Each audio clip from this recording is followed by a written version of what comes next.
बिस्मिल्लाहिर्रहमानिर्रहीम। नाज़रीन, मैं हूं नईम सिद्दीकी। नाज़रीन, लॉकडाउन के में 9 मई तक की तोसीक कर दी गई है और कहा यह जा रहा है कि अब ये स्मार्ट लॉकडाउन होगा। अब ये स्मार्ट लॉकडाउन से मुराद क्या है? ये एक इंतहाई दिलचस्प सूरत हाल बन जाएगी कि जब आप ये कहेंगे कि कौन जा सकता है कौन नहीं जा सकता। जैसे कि मसाजिद के बारे में कहा गया कि 50 साल से ऊपर वाला जो शख्स है वो नहीं जा सकता और 12 साल से कम वाला बच्चा नहीं जा सकता। लेकिन ये एक ऐसी मुश्किल सूरत हाल है कि जिस पे आप इबादत के मामले में शायद इसको उस तरह काबू ना पा सकें या उस तरह इसको इम्प्लीमेंट ना करा सकें। अब सिंध में, पंजाब में कहीं पे दुकानें खुल रही हैं, कहीं पे दुकानें बंद हो रही हैं और आहिस्ता आहिस्ता ताजरों की, लोगों की, आवाम की जो एक उनमें सब्र था या ये जो उन्होंने एक वेट किया हुआ था या उनको जो ये ख्याल था कि ये बीमारी बहुत थोड़े अरसे के लिए ख़त्म हो जाएगी, तो वो सब्र आहिस्ता आहिस्ता हाथ से जाता जा रहा है। ताजरों को गिरफ्तार किया जा रहा है, फिर और दुकानों को ज़बरदस्ती बंद कराया जा रहा है। लेकिन डॉक्टर्स का जो एक तरफ नज़रिया है या उनकी जो एडवाइस है वो ये कहते हैं कंप्लीट लॉकडाउन होना चाहिए। लॉकडाउन होना बहुत ज़रूरी है। अब हम समझते हैं कि जो जिस शोबे का एक्सपर्ट है उसी की एडवाइस लेनी चाहिए। अगर मज़हब का मामला है तो आप उलमाए दीन के पास जाएँ, अगर एडमिनिस्ट्रेशन का मामला है तो आप रियासत के पास जाएँ, और अगर तिब का मामला है तो डॉक्टर से बेहतर तो कोई नहीं हो सकता। अगर डॉक्टर आज आपको कह रहे हैं और आपको एडवाइस कर रहे हैं कि ये इंतहाई ख़तरनाक वायरस है, और यहाँ तक डॉक्टर ने कहा है कि अगर आप मस्जिद में एक भी इन्फेक्टेड आदमी होगा तो वो अपने 3 गज़ के इर्द गिर्द जो लोग हैं उनको इन्फेक्ट कर देगा, और वो उन 3 गज़ के लोगों से आगे जब ये मल्टीप्लाई करेगा तो 1 घंटे में पूरी जो वहाँ के लोग जो उस इज्तिमा में जो लोग होंगे उनको इफेक्ट किया जा सकता है। तो मैं समझता हूँ कि इस वक्त ठीक है, अब नुकसान बहुत हो रहा है, मईशत को नुकसान बहुत हो रहा है, दुनिया की मईशत इस वक्त काफ़ी ज़्यादा नुकसान में है। लेकिन इन सब चीज़ों के साथ साथ इंसानी जान सबसे अहम है, और इस वक्त बजाय इसके कि कोरोना से डरना नहीं, भूख से मरना नहीं के नारे हम लगाएं, हमें ये करना चाहिए कि हमें कोरोना से भी लड़ना है, हमें भूख से भी नहीं मरना, हमें राशन मैनेजमेंट करनी है, हमें फूड मैनेजमेंट करनी है, हमें डिसिप्लिन का मुजाहरा करना है। हमें देखिए, जापान में ज़लज़ला आया, इंतहाई शदीद ज़लज़ला आया, लेकिन वहाँ एक 4 साल का बच्चा भी 200वें नंबर पे लाइन पे खड़ा था और किसी ने उसको ये नहीं कहा कि तुम ये लाइन छोड़ के आगे चले जाओ। उसने किसी को नहीं कहा कि मैंने लाइन तोड़ के आगे जाना है क्योंकि मैं बच्चा हूँ। अगर किसी को एक बोतल मिनरल वाटर की मिल रही थी तो ये नहीं कहा मुझे 2 चाहिए।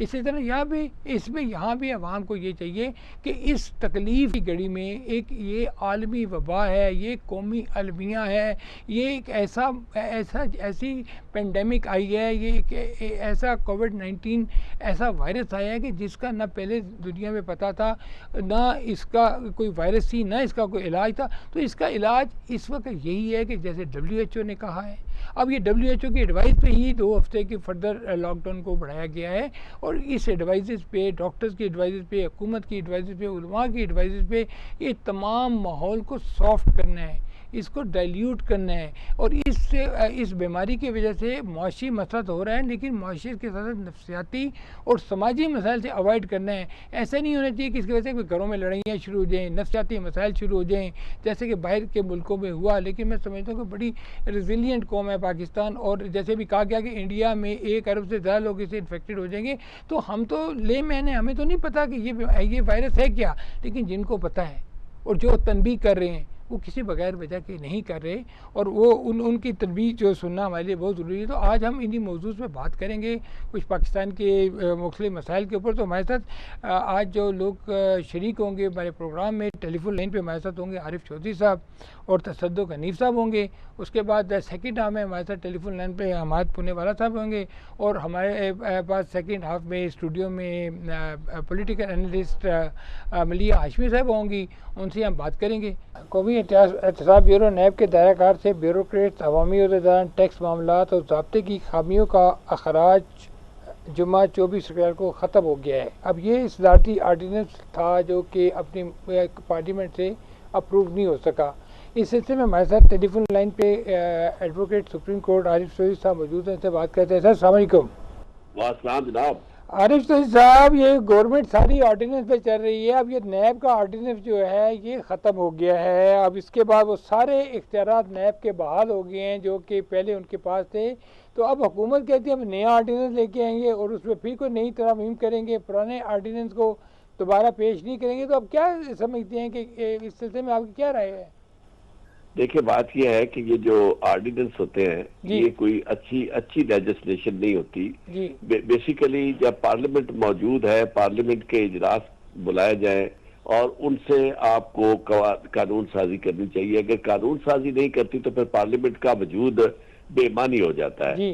तो ये गवर्नमेंट जो है वो इस तरह के मामला को बिल्कुल संजीदगी से नहीं ले रही और ये समझते हैं कि हालांकि ये जिन इश्यूज पे ऑर्डिनेंस लेके आ रहे हैं वो इश्यूज ऐसे हैं कि जिसमें पार्लियामेंट में इन्हें साथ उनका मिलेगा, जी, अपोजिशन का। उसकी वजह ये है कि अपोजिशन को भी इसमें फायदा है जी। तो ये बदकिस्मती है कि यानी जिस काम में यानी अपोजिशन भी इनका साथ दे सकती है वो काम भी ये ऑर्डिनेंस के जरिए कर रहे हैं जी। तो मैं ये समझता हूँ कि इस लिहाज से ये कोई गुड गवर्नेंस नहीं है क्योंकि गुड गवर्नेंस के लिए जरूरी होता है कि आप पार्लियामेंट को एतबार में लें और पार्लियामेंट ही कानून साजी करें क्योंकि पार्लियामेंट के जरिए की हुई कानून साजी जो है वही कानूनी जवाब रखती है। ऑर्डिनेंस जो है इनको तो हमेशा अदालतों ने भी स्ट्राइक डाउन किया है और इसे कभी भी कानून नहीं समझा जाता। आप तो सर बाकायदा रेगुलर सुप्रीम कोर्ट में जाते रहते हैं, अभी तक जितने भी मामलात हैं आप देखें सारे इशू या तो सुओ मोटो की सूरत में हल हो रही हैं या आला अदलिया जो है उन चीज़ों का नोटिस लेती है। जो भी मसाइल हुकूमत के होते हैं वो अदलिया में जाके हल हो रहे हैं। तो ये तो गुड गवर्नेंस की बड़ी नाकामी नहीं है? मैं आपको एक अर्ज करूं कि ये अदलिया भी एडहॉकिज्म पे चल रही है और गवर्नमेंट की अदलिया जो है वो भी उन इश्यूज को जिन्हें वो समझती है कि इसमें उनको कोई हाइप नजर आती है वो सुओ मोटो इख्तियारात इस्तेमाल करके उसमें मुदाखलत करती है और हुकूमत जो है वो ऑर्डिनेंसेस के लिए चल रही है। तो बात यह है कि ये एडहॉकिज्म किसी जगह भी नहीं चलना चाहिए। अदलिया को अपने मामलात के लिए पूरी कोशिश करनी चाहिए कि जिस तरह के केसेस उनके पास मौजूद हैं उन केसेस को पहले वो निपटाए और ऐसे खौफनाक किस्म के मामलात मौजूद है जिसमें लोग बेचारे सारा साल आदि हो रहे तो वो केसेस तो लगते नहीं है और उसकी कोई ना कोई वजह बन जाती है। लेकिन जब आप देखें इस तरह की इमरजेंसी के हालात में आप सुओ मोटो एक्शन ले सकते हैं तो इस तरह की वो जो लोग जेलों के अंदर मौजूद हैं उनकी भी तो कोई सुनवाई हो, उनके लिए भी तो कोई रास्ता निकाले। ये भी जरूरी है। आपने चूंकि सवाल पूछ लिया इसलिए मैं इस तरफ तवज्जो आपकी और आपके नाजरीन की और सामीन की दिलवाना चाहता हूँ। बाकी गवर्नमेंट जो है वो मैं तो समझता हूँ कि काफी अरसे से बिल्कुल एक जैसे मजाक सा मुझे लगता है, कोई सीरियसनेस मुझे गवर्नमेंट सिचुएशन है मुझे कोई उसमें संजीदगी नजर नहीं आती। बात यह है कि आप देखें अक्रॉस दी बोर्ड चीजों को लेके आए, अगर आप इसमें क्लियर है तो लेके आए ऑर्डिनेंस की बजाय कानून साजी करें। पार्लियामेंट के अंदर लोगों को बताएं कि भाई ये हमारा नुक्ता नजर है और इसमें अवाम जो है वो नहीं हमारे साथ, हम नहीं चेंज कर सकते, चलो रहेगा ऐसे। लोग भी आपकी बात को समझेंगे। लेकिन मुझे यूं लगता है कि जिस तरह हर चीज एडहॉक बेसिस पे चल रही है एडहॉक, और दूसरा एक और मैं आपको अर्ज करूं कि जो चीजें जिस तरह होनी चाहिए अगर वो उस तरह नहीं होती तो उससे शकूक व शुबहात जन्म लेते हैं। उससे लोगों के ज़हन में ये बात आती है कि किसी वेस्टेड इंटरेस्ट को ये सर्व करना चाहते हैं, उसके इंटरेस्ट को खास तौर पर फायदा पहुंचाने के लिए इस तरह की कानून साजी की जा रही है। जिस तरह माजी में इनके साथ बैठे हुए इनके वजीर तजारत जो है उनका यानी जो बशीर तजारत है उनका नाम लेके कहा गया था कि उन्होंने चूंकि कहा है कि जनाब उनके भाई का नाम आ रहा था नैब के सामने पेश, तो उसकी वजह से फौरी तौर पर उन्होंने ऑर्डिनेंस बना दिया। तो जो कानून साजी आप करते हैं किसी शख्स को अब्लाइज करने के लिए, उसकी खास खिदमत करने के लिए, उसके खास मकासद के लिए, वेस्टेड इंटरेस्ट को सर्व करने के लिए, वो किसी सूरत में भी मैं समझता हूँ कि अवाम की नजर में, कानून की नजर में कोई इज्जत और एहतराम नहीं रखती। लेकिन यहाँ तो यही हो रहा है ना, IPPs का मसला है, शुगर का मसला है, आटे का मसला है, तो सारे वही लोग इन्वॉल्व हैं जो कैबिनेट में भी बैठे हुए हैं और कैबिनेट से उठ के भी चले जाते हैं। बात यह है, मैं आपको एक करूँ कि जब आपने देखा माजी में किस तरह की सूरत हाल यानी जब से ये गवर्नमेंट आई है, बदकिस्मती की बात है कि किसी भी मामले में आपको कोई कानून नजर नहीं आता, कहीं कोई कानून साजी नजर नहीं आती। इनके लॉ मिनिस्टर साहब हाँ जी, उन्होंने आके बताया कि जी हम ये देखें जी ये कानून ला रहे हैं, ये कानून ला रहे हैं। उसके बाद वो सारी बातें उसी तरह रह गई। इन्होंने कहा जी कि हम प्राइम मिनिस्टर हाउस को बना रहे हैं, इसका एजुकेशन सेंटर बना रहे हैं, इसमें यूनिवर्सिटी बना रहे हैं, गवर्नर हाउस को हम ये कहीं भी कोई चीज हमें मुख्तलिफ नजर नहीं आती। बिल्कुल माजी में आपको याद होगा, आप माशाल्लाह बड़े ही कोना मश्क सहाफी हैं, दानिशवर हैं, आपने देखा कि माजी में भी ऐसे होता था कि जब ये जो आते थे लोग वो ये कहते थे कि जी इसको हम यतीम खाना बना देंगे गवर्नर हाउस को, फलां को हम ये बना दें। अच्छा, उनका वक्त गुजर जाता, ना वो गवर्नर हाउस यतीम खाना बनता, ना वो चीफ मिनिस्टर हाउस और ना वो प्राइम मिनिस्टर हाउस, उसी तरह वो रहता और शर्म भी उन्हें नहीं आती। अच्छा, उन्हीं के कदमों में इन्होंने कदम रखा है। यानी मतलब इनका कोई फर्क नजर नहीं आता और ना ये कभी इस बात को महसूस भी करते हैं कि भाई हमने क्या कमिटमेंट की थी, हमने क्या कहा था लोगों से। तो मैं इस लिहाज से बड़ी ही ये परेशान कौन सूरत हाल है कि ना कहीं कोई प्रॉपर कानून साजी नजर आती, ना रूल ऑफ लॉ नजर आता है। अच्छा, मैं आपको दो सवाल मेरे पास हैं, वो मिक्स करके आपको पेश कर दूं। एक तो ये कि मॉडल कोर्ट्स की जो कारकर्दगी है उसको आप कैसे देखते हैं कि 1,45,086 मुकदमात के फैसले हुए, 874 मुलजमान को सजाए मौत हुई और उसके अलावा 2,18,000 गवाहों को के बयान रिकॉर्ड हुए। और दूसरा सवाल मेरा ये है कि ये जो कोरोना वायरस की वजह से वकला का को जो इतनी परेशानी हो रही है, उनका जो काम नहीं चल रहा, और आज कराची के लाहौर की जो जुडिशल मजिस्ट्रेट को भी कोरोना वायरस की तशखीस हुई है, वहाँ भी 2 अदालतें बंद हो गई। तो इस सिलसिले में आपकी क्या राय है? मैं आपको एक अर्ज करूं, जहां तक 2 सवालों को हम अलग करके देखते हैं। प्लीज। ये जो कोरोना वायरस का मामला है ना, इसको तो मैं ये समझता हूं कि हमें बहुत संजीदगी से लेना चाहिए। क्योंकि मुझे आज यानी आपके प्रोग्राम से पहले इतला मिली है कि न्यूयॉर्क में हमारे 2 इंतहाई अच्छे दोस्त जो थे वो कोरोना वायरस का शिकार होकर दुनिया से रुखसत हो गए।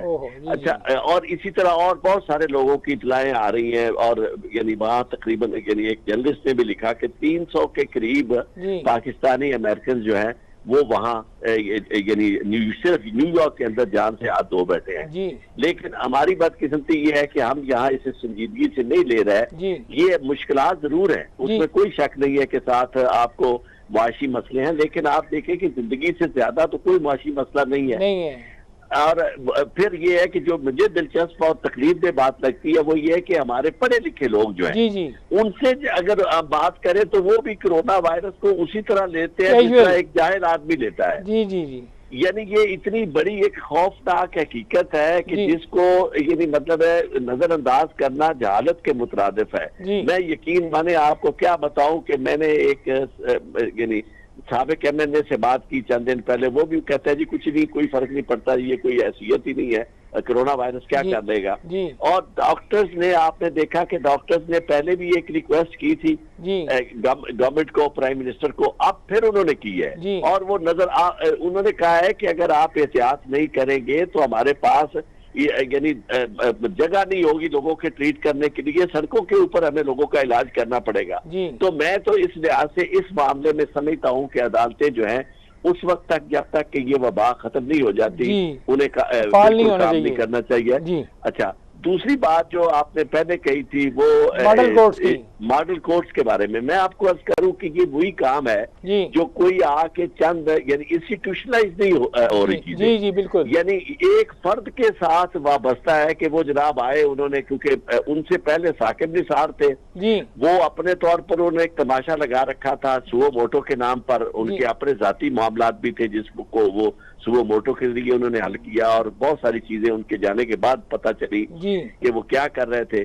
उनके दौर में वो जो उनके बाद आने वाले खोसा साहब थे, उन्होंने कहा कि नहीं जनाब ये सुओ मोटो हम नहीं चलाएंगे, हमें सबसे बड़ा काम जो है वो अदलिया में पेंडेंसी जो है वो खत्म करनी। वो पेंडेंसी खत्म करने के लिए वो जो प्रिंसिपल है कि जस्टिस हास्ट जस्टिस राष्ट्र जस्टिस राष्ट्र। अगर आप तेजी के साथ इंसाफ देने की कोशिश करते हैं और इंसाफ के तमाम तकाजे पूरे नहीं करते तो उससे भी आप इंसाफ का कत्लेआम करते हैं। तो वही हुआ कि मॉडल कोर्ट्स में ना उन्होंने कोई प्रॉपर सुना, ना पूरी गवाही हुई। आप देखें जो ये सिस्टम है ना, इसको आप पूरे इंस्टीट्यूशनलाइज करें। ये नहीं है कि आप एक तरफ आप सबरी मिलिट्री कोर्ट बना देते हैं, दूसरी तरफ आप ये जल्दी सुनने वाली कोर्ट जो है ये फौरी समाअत की बना देते हैं। बात यह है कि इंसाफ आपको अगर मुहैया करना है तो पाकिस्तान के हर शहरी को देना है और कोई उससे बालातर नहीं है। आपको पूरे का पूरा सिस्टम जो है जुडिशियल सिस्टम उसे रीमैप करना होगा। और अगर काश कि हमारी जो ख्वाहिशें थी इससे पूरी होती है इस गवर्नमेंट से कि हम समझते थे कि शायद ये रूल ऑफ लॉ में यकीन रखती है और ये कुछ कदम उठाएगी। आज भी पाकिस्तान को सबसे पहले अपने जुडिशियल सिस्टम को दुरुस्त करने की जरूरत है और उसमें तमाम केसेस अक्रॉस द बोर्ड जो है वो तेजी से निपटने चाहिए। प्रायोरिटी अगर हो तो वो केसेस के हवाले से हो कि ये मर्डर केसेस है उनको जल्दी निपटना चाहिए, प्रॉपर्टी केसेस है, प्रायोरिटी जो हाँ इनको सिविल केसेस लोगों के आप झगड़ों की वजह से आप देखें कि कई की कत्ल हो जाते हैं, खून हो जाते हैं। और इसीलिए मैं ये समझता हूँ कि ये सिस्टम जो है अफराद के साथ वाबस्ता नहीं होना चाहिए, लेकिन साहब इसका ताल्लुक इदारों के साथ होना चाहिए। ऐसा क्यों होता है कि एक चीफ जस्टिस चला जाता है तो पूरे का पूरा निजाम ही बदल जाता है, अगर दूसरा चीफ जस्टिस आ जाता है तो वो अपने तौर पर और फिर वो सिर्फ अपनी हद तक महदूद रखता है। यानी आप देखें कि ये जो काम इन्होंने किया था हाईकोर्ट ने कि जो लोग जेलों में थे उन्होंने कहा कि जी इनको बेल देनी चाहिए चूंकि कोरोना फैल सकता है, तो उसका उन्होंने कहा जी कि ये बादशाहत है जी, नीचे क्यों क्या, यानी सुप्रीम कोर्ट अगर करे तो ठीक, हाई कोर्ट करे तो फिर बादशाहत है। बात इख्तियारात मैं आपको अर्ज करूं वही आर्टिकल 199 के तहत है जो आर्टिकल 184(3) के है। यानी जो काम सुप्रीम कोर्ट आर्टिकल 184(3) के तहत कर सकती है वही काम हाई कोर्ट कर सकती है। ना वहाँ को सुओ मोटो की गुंजाइश है ना यहाँ है। अगर सुओ मोटो वहाँ आप ले सकते हैं तो नीचे भी ले सकते हैं। बिल्कुल तो इस तरह इसको इंस्टीट्यूशंस को इज्जत मिलनी चाहिए। बहुत बहुत शुक्रिया आरिफ चौधरी साहब हमसे बात करने का, बहुत बहुत शुक्रिया। नाज़रीन तकरीबन जब से लॉकडाउन हुआ है उसके साथ साथ अदालतें भी बंद हैं और वकला के भी जो काम है और साइलों की जो परेशानी है वो भी बढ़ती जा रही है। इसी तरह नैब का जो एक ऑर्डिनेंस आया था हुकूमत लेके ही, वो ऑर्डिनेंस जो लैप्स हो गया। हुकूमत तैयारी कर रही है कि इस ऑर्डिनेंस को दोबारा जो है वो बनाया जाएगा और प्रेसिडेंट साहब से दोबारा अप्रूवल ली जाएगी। तो क्या हुकूमत जो है वो हमेशा ऑर्डिनेंस भी गुजारा करती रहेगी? इस सिलसिले में हमारे साथ टेलीफोन लाइन पे सुप्रीम कोर्ट के लॉयर और नैब के साबका प्रोसिक्यूटर जनाब तसद्दुक़ हनीफ साहब मौजूद हैं, उनसे बात करते हैं। जनाब अस्सलाम वालेकुम। वालेकुम अस्सलाम सर ये 2 महीने हो गए ये लॉकडाउन की सूरत हाल में, साइलिन को भी बहुत प्रॉब्लम हो रही है, अदालतें भी बंद हैं, मुकदमात भी डिले हो रहे हैं। आज लाहौर में भी एक जुडिशल मजिस्ट्रेट साहब को भी कोरोना की तशखीस होगी, वहाँ भी अदालतों को बंद कर दिया गया है। तो आप क्या समझते हैं कि ये लॉकडाउन का सही इस्तेमाल हो रहा है और इसी तरह होना चाहिए ताकि ये जो वबा है इससे हम अजाला हासिल कर सकें? जी सर, बात यह है कि ये सारी दुनिया की सूरत हाल कुछ ऐसी ही मौजूद है जी। इकोनॉमिक क्रंच आया हुआ है। अमेरिका जो कि सुपर पावर है उधर भी आप देखें तो वहाँ पे भी मामूलात जिंदगी इस कोरोना वायरस की वजह से बहुत ज्यादा मुतासर है। और पाकिस्तान में खास तौर पे क्योंकि हमारे पास उतनी मेडिकल फैसिलिटीज नहीं है तो मैं तो समझता हूँ कि लॉकडाउन को ज्यादा स्ट्रिक्टली इन्फोर्स होना चाहिए, क्योंकि अगर वबा फैल गई या कोई इस किस्म का पेंडेमिक पाकिस्तान में उस सिवियरिटी के साथ आया जितना फर्स्ट वर्ल्ड कंट्रीज में मौजूद है तो हमारे लिए हैंडल करना बहुत मुश्किल हो जाएगा। वक्ती परेशानी जरूर है, साइलिन को भी है, केसेस भी सिर्फ अर्जेंट नेचर के फिक्स हो रहे हैं, लेकिन अगर हम इन द लार्जर इंटरेस्ट देखें तो लॉकडाउन हमारी फेवर में और इसको मजीद स्ट्रिक्टली फॉलो करना होना चाहिए। अच्छा सर ये बताइएगा कि भी जो ऑर्डिनेंस हुकूमत लेके आई थी नैब के खिलाफ कह लें या जो बनाया था इन्होंने वो अब लैप्स हो गया है, अब दोबारा नैब के पास वही इख्तियारात आ गए हैं। अब हुकूमत दोबारा कह रही है कि जी हम ऑर्डिनेंस बना रहे हैं और उसमें ये भी कह रहे हैं कि हम कुछ तरमीम भी कर रहे हैं। तो अब क्या समझती हैं कि क्या कब तक ये ऑर्डिनेंस पे सब कुछ चलता रहेगा और ये वर्केबल है कि मामलात ऑर्डिनेंस में चलाए जाएँ और सरकारी अफसरान जो है वो फाइलों को हाथ ही ना लगाएं? देखें सर, ऑर्डिनेंस बेसिकली तो जहाँ पे पार्लियामेंट इन सेशन नहीं होती और कोई इमरजेंट नीड होती है वहां पे लाया जाता है। जी। इसको रेगुलर कोर्स के तौर पे या लेजिस्लेशन के तौर पे ट्रीट करना एक गलत तरीकाकार है। जी। जो प्रोविंशियल हमारे ऑर्डिनेंसेस हैं वो 3 महीने के लिए, और जो फेडरल ऑर्डिनेंस है उसकी मुद्दत 4 महीने होती है। लेकिन ऑर्डिनेंस को एक से ज्यादा दफा, 2 दफा भी लाया जा सकता है। तो अभी तो हुकूमत की यही कोशिश होगी कि वही ऑर्डिनेंस जो कि पहले मौजूद था उसी को मजीद 4 महीने के लिए इन्फोर्स किया जाए। लेकिन वो ये कह रहे हैं कि हम वो नहीं लाएंगे, हम नए ऑर्डिनेंस लेके आएंगे, उसमें कोई तरमीम भी करेंगे। जी, पिछले ऑर्डिनेंस में भी कुछ तरामीम थी, जैसे 913 उसके अंदर ऐड किया, उसके अंदर टैक्सेशन और बैंकिंग मैटर्स को सेपरेट किया नैब के एम्बेड से। तो मजीद मेरा ख्याल है इसके अंदर काफी गुंजाइश मौजूद है जिसके अंदर कवानीन को स्ट्रीमलाइन किया जा सकता है, और जो नैब की मिसयूज ऑफ पावर है उसको कर्टेल करने के लिए एक नया ऑर्डिनेंस लाया जा सकता है। अच्छा जी, मल्टीपल जो इन्वेस्टिगेशन एजेंसीज हैं, मतलब शुगर है तो उसको FIA भी देख रही है, अब नैब कहती है हम भी देखेंगे। फिर ये जो पावर IPPs का जो प्रॉब्लम है उस पर वो साबिक सुप्रीम कोर्ट के कुछ जज हैं उनको उसका सरबराह बनाया जा रहा है। तो आप क्या समझते हैं कि इन किस्म के मामलों से अदारों का आपस में कोलिजन नहीं होता?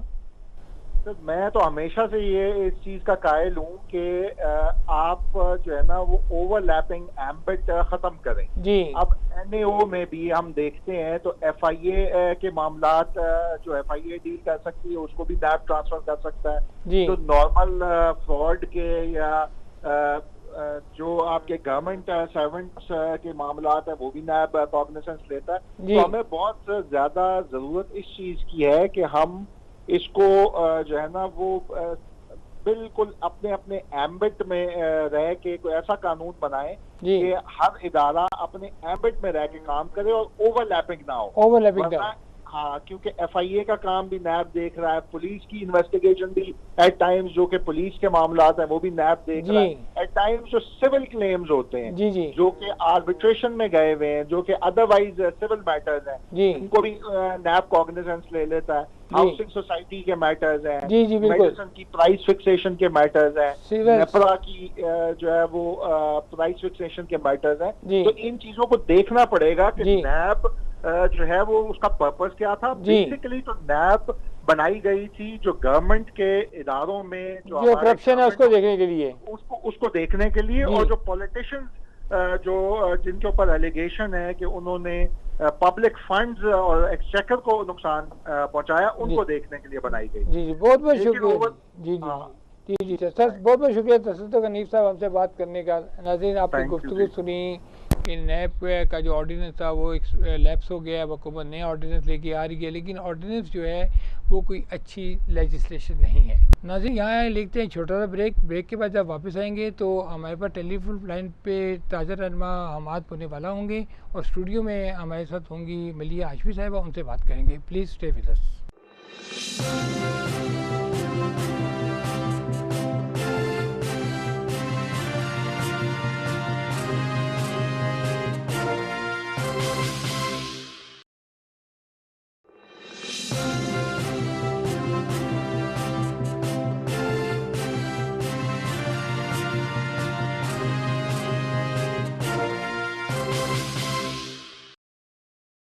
इस वक्त पूरी पाकिस्तान में जितनी भी ताजिर तंजीमें हैं वो भरपूर कोशिश करें हुकूमत के साथ कि इस लॉकडाउन को ख़त्म किया जाए, लेकिन डॉक्टर्स और हुकूमत ये समझती है कि ये इतनी संगीन बीमारी है कि जिससे ख़तरा है कि पाकिस्तान में शायद 2 लाख लोग जो हैं इसे हलाक हो जाएं। लेकिन जो ताजर बरादरी है वो अपनी जगह भी परेशान है। रमज़ान का महीना भी आ गया है, वो चाहते हैं कि हमारे कारोबार भी खुलें। तो इस सिलसिले में कराची में ताजरों ने कुछ एहतजाज किया जिसपे सिंध हुकूमत ने ताजरों को गिरफ्तार कर लिया और उनको जेल भी भेज दिया, जिसमें कराची जो सिटी ताजर इत्तेहाद के सदर हमाद पुणे वाला भी थे, उनकी आज बेल हुई। तो आज वो टेलीफोन लाइन पे हमारे साथ हैं, उनसे बात करते हैं। जी पुणे वाला साहब, अस्सलाम वालेकुम। वालेकुम सलाम जनाब, कैसे हैं? खैरियत? जी अल्लाह का शुक्र। जनाब, ये क्या वाक़या हुआ कि ताजर तो मुल्क की रीढ़ की हड्डी हैं और मुल्क की मईशत में उनका अहम किरदार है और ख़ास तौर पे जितनी भी जो मुलाजमतें हैं वो यही जनरेट करते हैं। तो ये क्या ऐसा मसला हो गया कि आपको गिरफ्तार कर लिया गया और जेल भेज दिया गया, जबकि आप तो ताजिरों के मुफाद की बात कर रहे हैं, उनकी ज़रूरत की बात कर रहे हैं और जो पैरामीटर है उसके अंदर रह के आप बात कर रहे हैं। जी बिल्कुल, मैं ये बताता चलूं कि हमने कभी भी एसओपीज को फॉलो करने के हवाले से आप जितने भी हमारे स्टेटमेंट्स देख लें, हमने हमेशा ये कहा है कि हम एसओपीज को फॉलो करना चाहते हैं और हमें बिल्कुल बखूबी अंदाजा है कि कोरोना से हमें लड़ना है। बट जहाँ आप देखें कि बहुत सारी पॉलिसीज के अंदर जो लूप होल्स हैं, उसमें बहुत सारी जगहों पर आप देखें कि ट्रैफिक जो है मामूल के हिसाब से चल रहा है, स्टोर्स में लोग मौजूद हैं। तो हमारा यही कहना था, और जो मीटिंग्स भी हुई हमारी सीएम के साथ, गवर्नर के साथ, उसमें हमारा कहना था कि जब हमारे ताजिर अगर एसओपीज को फॉलो करना चाहते हैं, उन्हें कारोबार खोलने की इजाजत दी जाए, तो हम उस दिन अपना डेमो शो कर रहे थे कि हम किस तरीके से एसओपीज को फॉलो करेंगे, जिसमें टेम्परेचर चेकिंग गन और सैनिटाइजर्स और डिफरेंट चीजों के साथ हम जो है वो एसओपीज को फॉलो करते हुए उनको दिखा रहे थे, जिस पर हमारे साथ जो है वो जो हुआ वो सबने देखा। और हमको जो है वो इतनी छोटी सी बेलेबल ऑफेंस के ऊपर हमें जेलें काट के आनी पड़ी। जी, मैं यही हमारे मुल्क की बदकिस्मती है कि यही वो ताजिर है, यही वो छोटा ताजिर है जो वोट देता है, यही वो ताजिर है जो मुल्क के लीडर मुंतखब करता है, यही ताजिर है जो मुल्क की सियासत में, मईशत में और समाजी और कौमी मसाइल में अहम किरदार अदा करता है। और इसी ताजिर को उठा के इस बात पर अगर आप जेल में डाल दें कि जनाब आप एहतजाज गलत कर रहे हैं या एसओपी को फॉलो नहीं कर रहे हैं, आपका मुतालबा गलत है, तो मैं समझता हूँ ये तो शायद ताजिर बरादरी के साथ बहुत बड़ी ज्यादती होगी।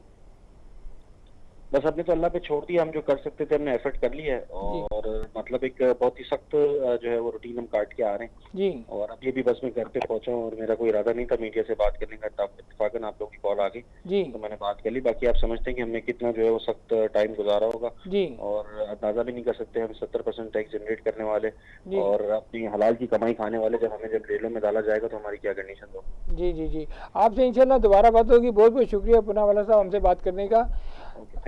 देखिए मिलिए हमारे साथ पूनावाला साहब थे। अब पीपल्स पार्टी की हुकूमत और जो पीटीआई की हुकूमत है, इसमें शुरू दिन से कॉन्फ्लिक्ट चलता आ रहा है। आप वो देखें बयानबाजी चल रही है, आपके जो एक फ्रंट लाइन है मिनिस्टर हैं वाडा साहब, वो कभी गन लेके वहाँ पहुँच जाते हैं, कभी वो आके तकरीरें शुरू कर देते हैं। तो इस वक्त ये पेंडेमिक इशू है, ये इंतहाई सीरियस इशू है। इस इशू को अगर आपने सीरियस ना लिया और आपस में वफाक की और सूबे की अगर कोऑर्डिनेशन नहीं होगी, तो इसका नुकसान तो ये अवाम को होगा, आपको होगा, मुझे होगा, ताजिरों को होगा, लोगों को होगा। बिल्कुल, बहुत शुक्रिया। देखिए इसमें जो सबसे बड़ा इशू है वो ये है कि अवाम ट्रांसपेरेंट तरीके से सब कुछ सुनना और देखना चाहती है जी, ठीक है। वफाक की तरफ से कोशिशें बहुत ज़्यादा की जा रही हैं, इसमें कोई शक नहीं है माशाल्लाह, और सिंध हुकूमत ने भी मीडिया मैनेजमेंट की हद तक काफ़ी किया, और मतलब जो वज़ीर आला साहब हैं मुराद अली शाह साहब, उन्होंने भी, अब नियतों के हाल तो खुदा जानता है ना, बिल्कुल। सो एक दूसरे पे जाहिर है कि हर हुकूमत को, अगर हर पार्टी को दूसरी पार्टी पे कोई ना कोई शुबा तो रहता ही है, लेकिन अगर बेनिफिट ऑफ द डाउट दे दिया जाए मुराद अली शाह साहब को कि वो बिल्कुल नेक नियति से काम कर रहे हैं, तो भी इसके बावजूद बहुत से कंसर्न्स लोगों के हैं। यहाँ पे गौर तलब बात यह है कि ये एक महीने के अंदर अंदर आप ये मसाइल हल नहीं कर सकते। लोगों को कोरोना वायरस से ज्यादा जो भूख और इफ्लास का वो शिकार है, वो असल तकलीफ है। तो इसमें वाडा साहब हो या सिंध हुकूमत से लोग, मेरा ख्याल है ये जो एक बहुत ही लड़ाई का माहौल बनाया जा रहा है, इसको थोड़ा सा न्यूट्रल करने की जरूरत है। पॉलिटिक्स बिल्कुल की जा सकती है। अब आज देखें बिलावल भुट्टो साहब का जो मैं बयान पढ़ी थी, तो वो भी यानी इमरान खान साहब पे वो बातें बना रहे थे कि आपने कंस्ट्रक्शन वालों को दे दिया और इसको नहीं दिया। तो देखें इस वक्त हमें मिलकर सपोर्ट करने की ज़रूरत है, और इसमें कोई शक नहीं है कि इस वक्त हुकूमत इतनी मुश्किल में है। किसी की भी हुकूमत होती तो इस वक्त इकोनॉमिक चैलेंज अपनी जगह, मईशत का पहिया चलता रहे, ये कंसर्न अपनी जगह, और लोग कोरोना वायरस का शिकार होकर जान से हाथ न धो बैठेंगे अपनी जगह। जी बिल्कुल सही बात है। तो वज़रा को चाहिए कि मतलब ज़रूरी नहीं है कि मुराद अली शाह साहब पूरी सिंध कैबिनेट को हर बार हर दिन उनको ही बताना पड़े कि आप लोग बिहेव करें, या वज़ीर आज़म पाकिस्तान इमरान खान साहब को ही वफाकी वज़रा को समझाना पड़े कि आप ज़रा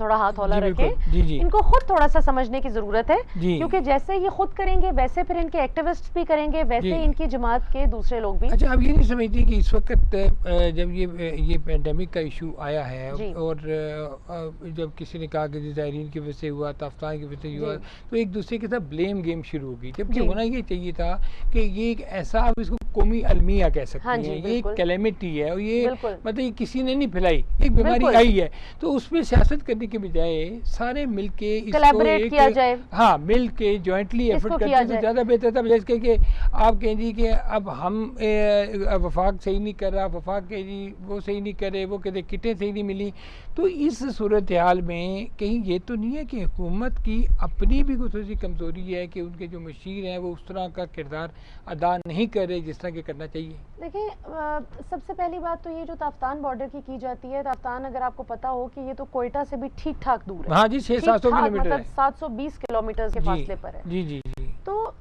नेचुरली वहाँ पर चूंकि अगेन ये एक माह में नहीं हो सकती थी सारी डेवलपमेंट, तो कभी भी इतनी तवज्जो नहीं दी गई, लिहाजा वो हो ही नहीं सका ना, आपका स्ट्रक्चर ही वीक था। दूसरी बात ये कि ईरान से जो ज़ायरीन आए उनके अलावा जो 9 लाख लोग दीगर ममालिक से आए, यूरोप से आए, ठीक है, आपके चाइना से अलबत्ता कोई यहाँ पे पेशेंट नहीं है कोरोना वायरस का, लेकिन यूएस से, यूके से, यूरोपियन ममालिक से, जहाँ से भी आए। सो ये मेरा नहीं ख्याल कि कोई ये वायरस ये देख के आ रहा है कि मैंने ईरान से आना था या सऊदीया से आना था, या फिर मैं सुन्नी हूँ या शिया हूँ या अमीर पे अटैक करूंगा, गरीब पे करूंगा, वो सब के लिए एक सा मोहलिक है। हैविंग सेड दैट, मेरे ख्याल में हुकूमत को, मीडिया को, ऑपोजिशन को और आपके तमाम इदारों को इस वक्त मिलकर अपना रोल प्ले करने की जरूरत है। मतलब इस वक्त ये कोई लड़ाई का, आप ट्विटर खोल के तो देखें जरा, हर शख्स एक अपना फ्रंट खोल के बैठा, बिल्कुल सही बात है, और महसूस ही नहीं हो रहा ट्विटर पे कि इस वक्त एक कौमी अलमिया, आपने बहुत खूबसूरत तरीके से जो है वो कूजे में दरिया को बंद किया कि ये कौमी अलमिया है। इसको हमें ये नहीं देखना कि बिलावल के वोट बढ़ जाएंगे या इमरान खान के बढ़ जाएंगे या नवाज शरीफ साहब के बढ़ जाएंगे, इस वक्त इंसानी जान को बचाने की जो है कोशिश होनी चाहिए, ना कि सियासत। देखिए डॉक्टर्स जो हैं, आज डॉक्टर जावेद पेशावर में केपीके में पहले डॉक्टर उनकी डेथ होगी, उनके लिए सिविल अवार्ड की सिफारिश भी की गई है। वहाँ पे एक एडवाइज़र है बंगिस साहब, उनको एक मुनीर साहब MNAs हैं, उनको कोरोना वायरस की तशखीस हुई है।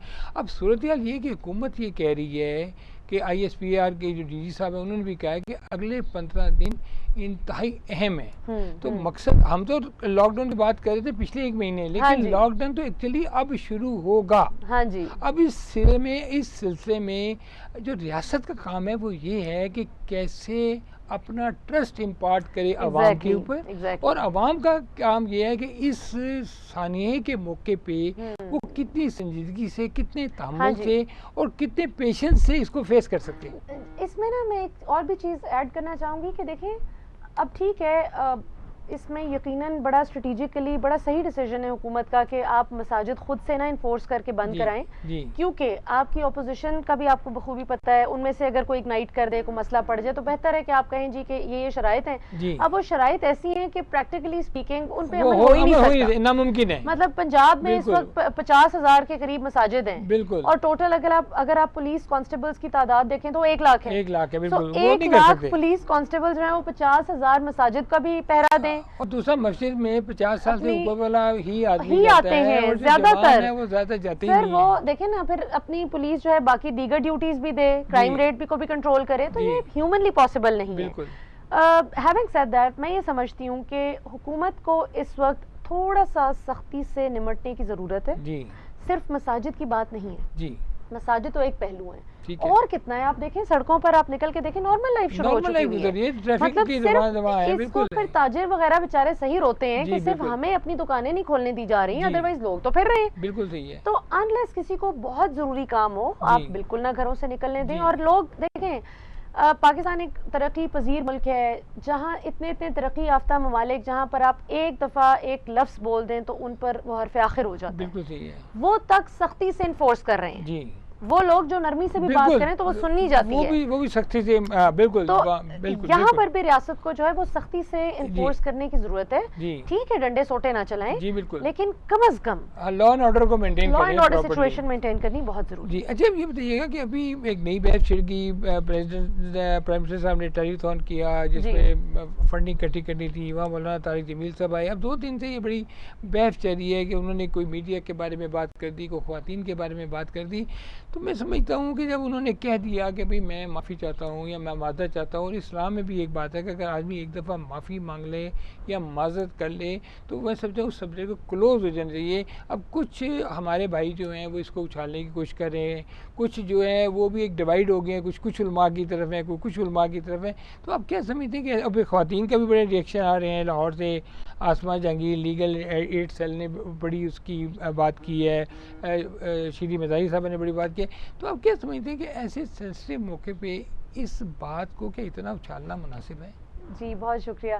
देखिए मेरा सबसे पहला सवाल ये है कि मौलाना साहब ने माफ़ी किस चीज़ की मांगी है? जी सही। उन्होंने क्या गलत बात की? जी उनकी पूरी तकरीर ने वो जो उन्होंने पूरी जो दुआ की है जी, उसमें से एक लफ्ज़ निकाल के बता दें कि जहाँ पर उन्होंने औरतों की तजलील की हो। जी बिल्कुल। जो उन्होंने कहा है उनके एग्जैक्ट अल्फाज ये थे कि अल्लाह मेरी जो नौजवान नस्ल है हमारी इस मुल्क की उसको राह रास्त पर ला। जी बिल्कुल। ठीक है, हम अपने नौजवान नस्ल को दीन के साथ जोड़ें। जी ठीक है। फिर उन्होंने ये कहा कि मेरी बच्चियों को कौन उनके लिबास उतरवा रहा है, कौन। अब देखें सर इसमें ना बातें कुछ होती हैं, कोई कह दे तो वो कहते हैं जी कहने वाला गलत है, लेकिन करने वाले को शर्म नहीं आती। जी बिल्कुल। आप भी जानते हैं, हम भी जानते हैं कि जो लोग रिश्वत चोरी और गलत कामों में मुलव्विस होते हैं उनको हर कोई जो है वो सलाम करता है, को माइंड नहीं करता। यानी कि रिश्वत ले ली, चोरी कर ली, सलाम करते हैं, कर ली, वो उसको कोई नहीं माइंड करता। एग्जैक्टली। किसी की जुर्रत नहीं होती कि जो शख्स चोर है, करप्ट है, रिश्वत लेता है, मतलब कोई भी यंग लड़का कहीं भी जॉब करने जाता है, सरकारी इदारा उठा लें, प्राइवेट उठा लें, जो बच्चा है जल्दी जाके ये सीख लेता है ना कि मैं अगर बड़े साहब को बड़ा कट लगवाने में मदद करूंगा तो मैं छोटा कट लगा के आगे निकल सकता हूँ, वो आगे निकल जाता है। ठीक है। सिमिलरली खवातीन भी माजरत के साथ ये जो भी एहतजाज कर रही हैं, मुझे समझ नहीं आ रही मौलाना साहब तो आपके तहफ़्फ़ुज़ की बात कर रहे हैं भाई, वो तो मेरी और आपकी सेफ्टी की बात कर रहे हैं कि देखें बात ये है कि सर अपनी इज्जत अपने हाथ होती है। आप जितना खुद को अच्छे तरीके से प्रेजेंटेबल बनाएंगे उतना ही लोग आपको रिस्पेक्टफुली डील करेंगे। देखिए हमारे मज़हब ने पैरामीटर डिफाइन कर दिए ना, कर भी दिए, लेकिन पैरामीटर में कोई अमल करता है। सर देखें मैं भी मौलवी नहीं हूँ, देखिए सर मैं भी कोई मौलवी साहब नहीं हूँ, मैं भी कोई बुर्का हिजाब में नहीं हूँ, लेकिन जस्ट बिकॉज मैं हिजाब नहीं करती इसका ये मतलब नहीं है कि मैं हिजाब करने वालों को इंसल्ट करूँ। ये जितनी भी खवातीन इस वक्त मौलाना साहब पे अटैक कर रही हैं और ये वही सारी औरत मार्च पार्टी है, सब के सब वही। 2 माह पहले रो रहे थे मेरा जिस्म मेरी मर्जी, इस किस्म के फजूल लग़वियात जो कि मगरिब में भी इस किस्म के खुलेआम नारे नहीं लगते, ठीक है। और जैसे ही कोरोना वायरस आया वो अल्लाह के फजल से ऐसी घरों पे अब चिपक गई है ना कि वो अब अल्लाह ने दिखा दिया है कि मेरी अमानत है जिस्म और मेरी मर्जी, तुम मेरी मर्जी के बगैर सांस भी नहीं ले सकते। तो अब एक टांग उठा सकते हैं, दूसरी उठा ही नहीं सकते। एग्जैक्टली। तो ये बड़ी बेतुकी सी बात है और ये आपने बड़ा अच्छा किया कि आपने ये मौजू उठाया। मैं ये समझती हूँ सर हमारे जो नौजवान नस्ल है ना उनको ये बताए जाने की जरूरत है कि ये सही है, ये गलत है, उसके बाद आप अल्लाह को जवाब दें। कोई मौलाना तारिक जमील को किसी ने जवाब नहीं देना, लेकिन जिस किस्म के घटिया हमले किए गए, क्या कह दिया उन्होंने कहा कि झूठ आम हो गया है, मकर फरेब आम हो गया, या अल्लाह हमें उससे बचा। मीडिया पर झूठ नहीं बोला जाता। बिल्कुल। देखें अच्छे बुरे लोग हर जगह होते हैं, देखिए वो पार्टिज़म तो हर जगह मौजूद है। सर अच्छे बुरे लोग हर जगह होते हैं, सियासत में भी होते हैं, मीडिया में भी होते हैं, डॉक्टर्स, टीचर्स, हर जगह हर इदारे में आपको अच्छा बुरा इंसान मिलता है। लेकिन अब ये औरत मार्च पे भी मुझे क्या एतराज था कि आप मर्दों को सिर्फ एक बुरी सिंफ बनाकर ना पेश करें। मर्द अच्छे भी होते हैं, बुरे भी, खवातीन अच्छी भी होती हैं, बुरी भी।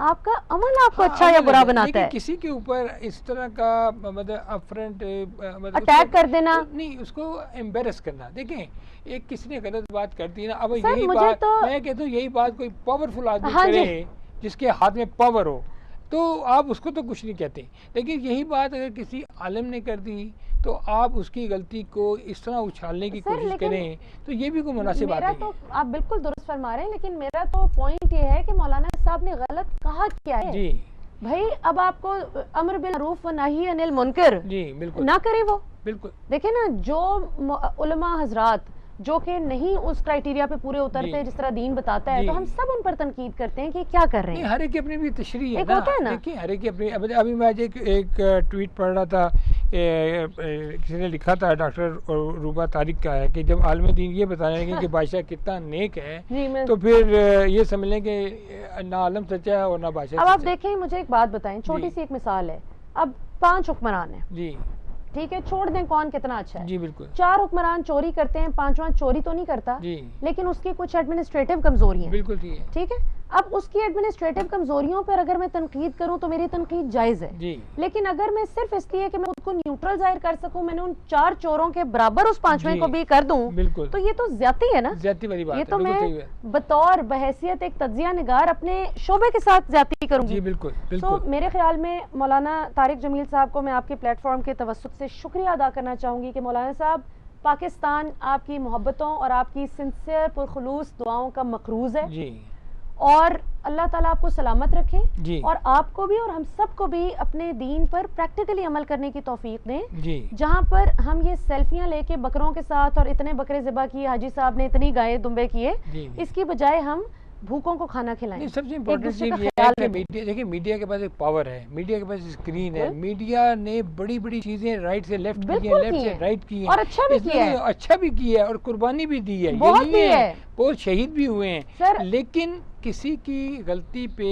इतने बड़े आलम, ये तो अल्लाह जानता है कि अल्लाह के नज़दीक कौन कितना करीब है और कौन कितना दूर है, ये तो अल्लाह के पास है, लेकिन इंसान को अल्लाह मियां ने अगर कोई ताकत दी है तो ये दी है कि वो किसी को माफ़ कर सकें, और इंसान के अंदर भी अल्लाह ने ये ताकत दी है कि वो किसी से माफ़ी मांग सके। तो मैं समझता मौलाना तारिक जमील साहब ने बहुत बड़ेपन का मुजाहरा किया, लेकिन मेरा नहीं ख्याल कि इसमें उन्होंने गलत बात कर दी है। मीडिया पे बिल्कुल झूठ बोला भी जाता है, सच भी बोला जाता है, मतलब आप ये नहीं कह सकते कि सारा मीडिया गलत है, और ये भी नहीं कह सकते कि सारे ईमानदार हैं। कितनी दफा होता है आपके सामने फेक न्यूज चलती है, फेक न्यूज, हर किस्म के मकतबा फिक्र के लोग बैठते हैं, हर किस्म की बातचीत होती है, ये नहीं कि नहीं होती, लेकिन जहाँ पे कोई ऐसी बात हो जाए उसमें मैं देखा कि सारे चैनल्स पे इसके ऊपर इतना इशू बनाया हुआ, इतनी बात हो, तो बिला वजह मतलब, और देखें आपने बिल्कुल दुरुस्त बात की थी कि यही कोई पावरफुल बंदा, कोई ताकतवर शख्स ये बात करे तो आपकी जुर्रत नहीं होती आप बात करें।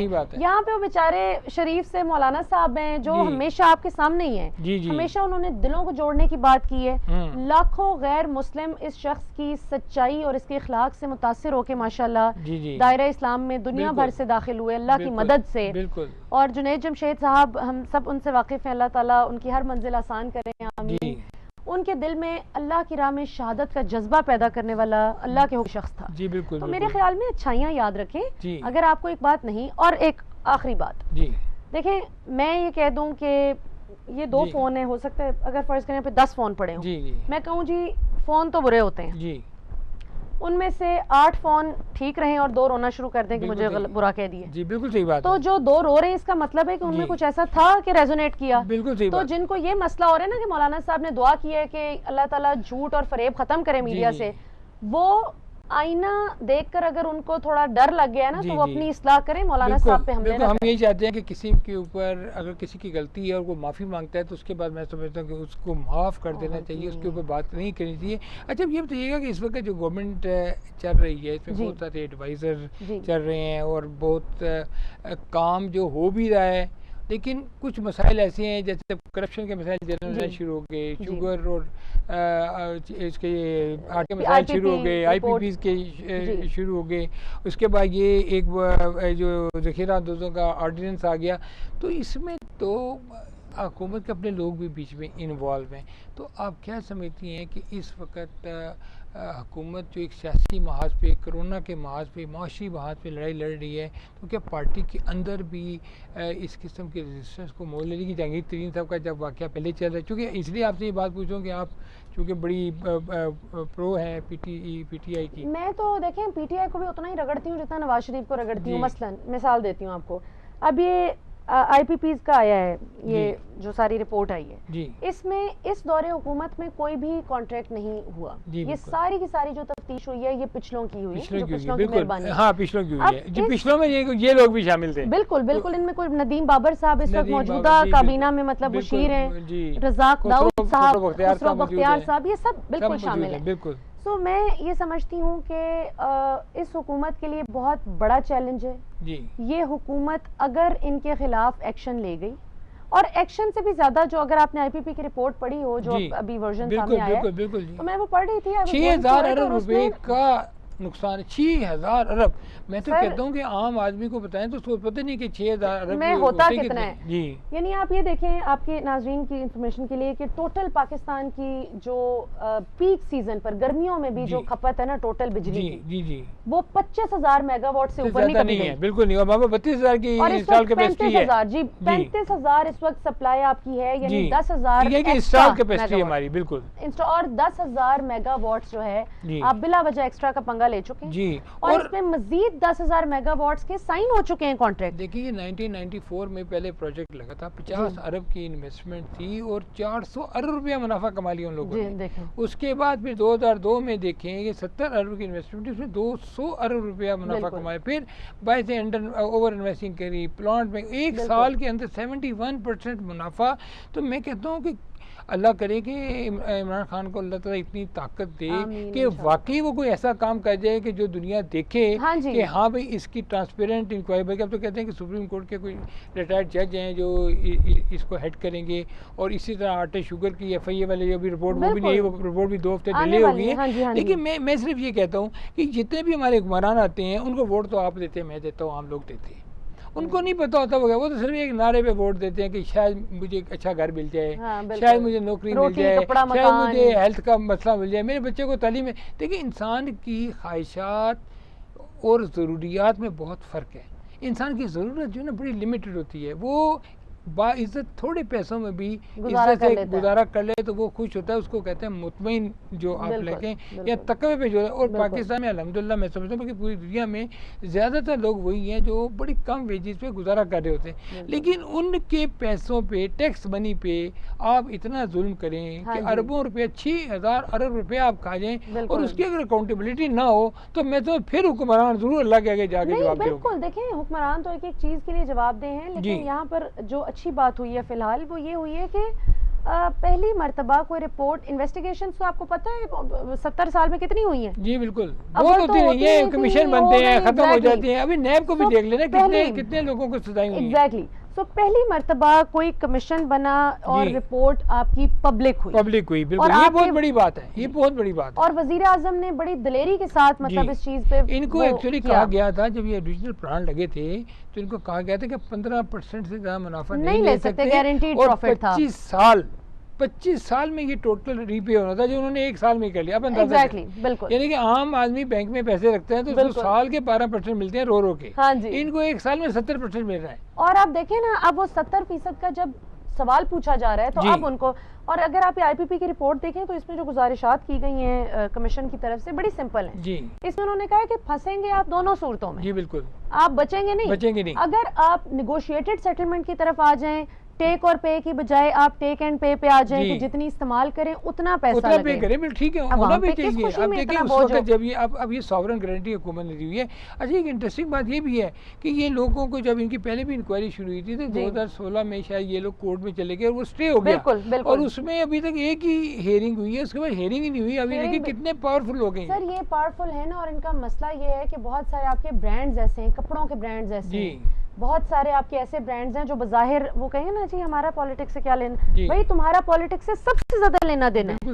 क्यों? क्योंकि तुम जो मर्जी जमात आ जाए हुकूमत में, तुम लोग उनका फायदा उठाते हो। जी बिल्कुल। सो आप अगर आउटराइटली पॉलिटिक्स पे कमेंट नहीं करते, that doesn't make you apolitical. बिल्कुल सही बात है। आपसे ज्यादा सियासी तो कोई है ही नहीं। जी जी बिल्कुल। सियासतदानों को भी आप आगे जो है वो चूना लगा जाते हैं। सही बात है। सो इस वक्त, और चीनी का भी मैं ये समझती हूँ कि जो खान साहब ने जिस तरह से दलेरी के साथ ये फैसला किया है कि इसको किया जाए पब्लिक, आटे के बहरान पे, मतलब बहरान को पहली दफा तो नहीं आए ना, मजेदार बात है। जी बिल्कुल। और अगर आप पिछले 1.5 साल में देखें तो एक खबर भी, एक अखबार का एक तराशा भी आप ऐसा नहीं ढूंढ पाएंगे कि जिसमें ये कहा हो कि चीनी की शॉर्टेज हुई। शॉर्टेज, जी बिल्कुल सही बात। शॉर्टेज नहीं हुई, लेकिन फिर भी आर्टिफिशियल इसको बनाया गया। मलिया टाइम खत्म हो गया, बहुत बहुत शुक्रिया नाज़रीन, आपने गुफ्तगू सुनी। इस मुल्क में अगर किसी चीज़ की ज़रूरत है तो वो उस ईमानदारी की ज़रूरत है जो किसी को कहने के लिए नहीं है। आपके अपने अंदर होनी चाहिए। उस सच्चाई की ज़रूरत है जिससे किसी पे पावर कराने की नहीं, आपके अंदर होनी चाहिए। उस कॉन्फिडेंस की, उस रिस्पॉन्सिबिलिटी की ज़रूरत है जो आपने खुद उठानी है। और ख़ास तौर पे ऐसे मौके पे जबकि पूरी दुनिया एक ऐसी क्राइसिस से गुजर रही है कि जिसमें दुनिया का जो एक न्यू वर्ल्ड ऑर्डर की सूरत में आता है, इसको आप बिल्कुल अंदाज़ा नहीं लगा सकते। आज वो ममालिक या वो इकोनॉमीज़ जो कि बहुत ऊपर थी, जो कहती थी कि हम पूरी दुनिया को हुकूमत करेंगे, आज वो सिर्फ़ और सिर्फ इस मसले का शिकार है कि हम अपने आदमियों को कैसे बचाएं। अमेरिका में 50,000 से ज़्यादा जो लोग हैं वो हलाक हो चुके हैं और कोई पता नहीं है कि ये हलाकतें कहाँ जाके रुकेंगी। पाकिस्तान में कहा जा रहा है, डॉक्टर बाबा वार्न कर रहे हैं, उलमा ने भी कहा है और हुकूमत भी कह रही है कि ये थोड़ा अर्सा है, थोड़े दिन है, आप इसके ऊपर एहतियात करें, एहतियाती तदाबीर इख्तियार करें। क्योंकि अफसोस इससे उस वक़्त ना हो कि जब आप ये कहें कि आपको हुआ है तो आपकी फ़ैमिली को हो गया, फिर जब आपकी फ़ैमिली को हो गया, आपको हो गया, आपके करीबी अजीज़ों को हो गया है, तो वो उस वक्त की सिचुएशन में आप चीज़ों को कंट्रोल नहीं कर पाएंगे। इसलिए कहते हैं prevention is better than cure. आज का प्रोग्राम देखने का बहुत बहुत शुक्रिया। अपने मेज़बान नईम सदी को इजाज़त दीजिएगा। अल्लाह हाफ़िज़। पाकिस्तान जिंदाबाद।